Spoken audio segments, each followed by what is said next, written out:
ಅವರ ಬಜೆಟ್ ವಿಚಾರವಾಗಿ ಈಗಾಗಲೇ ಸಾಕಷ್ಟು ಆಕ್ರೋಶವನ್ನ ಅಸಮಾಧಾನವನ್ನ ವ್ಯಕ್ತಪಡಿಸ್ತಾ ಇದ್ದಾರೆ ಬಿಜೆಪಿ ನಾಯಕರು. ಅದೇ ರೀತಿ ಸಿಟಿ ರವಿ ಅವರು ಕೂಡ ರಿಯಾಕ್ಷನ್ ಕೊಟ್ಟಿದ್ದಾರೆ. ಸೋಷಿಯಲ್ ಸೆಕ್ಯೂರಿಟಿ ಬಗ್ಗೆ ಇಲ್ಲಿ ಪ್ರಸ್ತಾಪ ಮಾಡ್ದಂಗೆ ಕಾಣಿಸ್ತಾ ಇದೆ. ಅದು ಹೇಗೆ ಅನ್ನೋದನ್ನ ಹೇಳ್ತೀನಿ ನಾನು. ಬಜೆಟ್ ಬಗ್ಗೆ ದೆಹಲಿಯಲ್ಲಿ ಸಿಟಿ ರವಿ ಅವರು ಪ್ರತಿಕ್ರಿಯೆ ಕೊಟ್ಟಿದ್ದಾರೆ. ಸಿದ್ದರಾಮಯ್ಯ 15 ಬಜೆಟ್ಗಳ ಪಕ್ವತೆ ಇಲ್ಲಿ ಕಾಣ್ತಾ ಇಲ್ಲ, ಅವರ ಹೆಸರಲ್ಲಿರುವಂತಹ ರಾಮನ ಆದರ್ಶ ಕೂಡ ಕಾಣಿಸ್ತಾ ಇಲ್ಲ ಅನ್ನೋದು ಸಿಟಿ ರವಿ ಅವರ ಆಂಬೋಲ. ಸಾಲ ಮಾಡಿ ಆದ್ರೂ ತುಪ್ಪ ತಿನ್ನಿ ಅನ್ನುವಂತಹ ನೀತಿ ಕಾಣ್ತಾ ಇದೆ.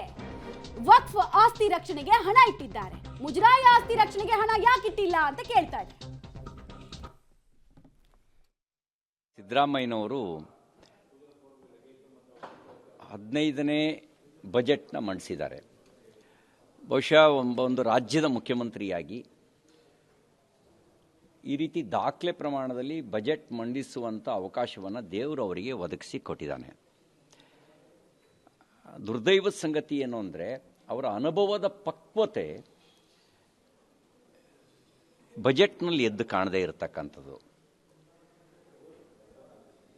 15 ವರ್ಷಗಳ ಅವಕಾಶ ಭಗವಂತ ಕೊಟ್ಟಿದ್ದೇ ದಾಖಲೆ ಆಗಬಾರ್ದು. ಈ ಅವಕಾಶವನ್ನು ಉಪಯೋಗಿಸ್ಕೊಂಡು ಮುಂದಿನ 100-200 ವರ್ಷಗಳ ಕಾಲ ಕರ್ನಾಟಕ ನೆನಪಿಟ್ಟುಕೊಳ್ಳುವ ರೀತಿಯಲ್ಲಿ ಕರ್ನಾಟಕದ ಬದಲಾವಣೆಗೆ, ಸಮಗ್ರ ಕರ್ನಾಟಕದ ಬದಲಾವಣೆಗೆ ಬುನಾದಿ ಹಾಕ್ತಕ್ಕಂಥ ಯೋಜನೆಗಳು ಬಜೆಟ್ನಲ್ಲಿ ವ್ಯಕ್ತ ಆಗಬೇಕಾಗಿತ್ತು. ದುರ್ದೈವ ಸಂಗತಿ, ಆ ರೀತಿ ಯಾವುದೇ ಯೋಜನೆಗಳು ಇವರ ಬಜೆಟ್ನಲ್ಲಿ ವ್ಯಕ್ತ ಆಗಲಿಲ್ಲ.